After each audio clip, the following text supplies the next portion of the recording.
మన్యం జిల్లా కొమరాడ ప్రాథమిక ఆరోగ్య కేంద్రం వద్ద కమ్యూనిటీ హెల్త్ వర్కర్లతో కలిసి ఈరోజు నిరసన కార్యక్రమం చేసిన అనంతరం డాక్టర్ గారికి వినతిపత్రం ఇవ్వడం జరిగింది.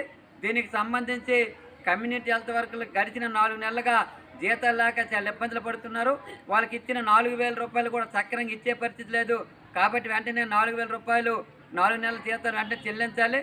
అలాగే ఇప్పటికే పనిభారం ఎండనక వాననక పని చేస్తున్నప్పుడు కూడా ఇంకా ఒత్తిడి చేసి ఆ పని చేయండి, ఈ పని చేయండి అని చెప్పి రాత్రి పగలు ఇబ్బంది పెట్టే పరిస్థితి ఉంది. కాబట్టి కనీస వేతనం 18,000 రూపాయలు ఇవ్వాలి. ఈరోజు చూసుకుంటే యూనిఫారం లేదు, గుర్తింపు కార్డులు లేవు. ఎప్పుడు కూడా ఎన్నోసార్లు మీరు ఆధార్ కార్డులు తండి, ఫోటోలు తండి, గుర్తింపు కార్డులు తిప్పడమే తప్ప నేటికి ఏమైనా పరిస్థితిలో ఈరోజు ఏరియా హాస్పిటల్కి వెళ్తే నువ్వు చేయించని చెప్పి వాళ్ళ దగ్గర తిట్లు కాసే పరిస్థితి ఉంది. కాబట్టి గుర్తింపు కార్డు ఇవ్వాలి, యూనిఫారం ఇవ్వాలి, టీఏటీలు ఇవ్వాలి, ఉద్యోగ భద్రత కల్పించాలి, రాజకీయ వేధింపులు ఆపాలి. ఆ విధంగా కమ్యూనిటీ హెల్త్ వర్కర్లు అన్ని విధాలుగా ఆదుకోవాలని చెప్పి డిమాండ్ చేస్తాను.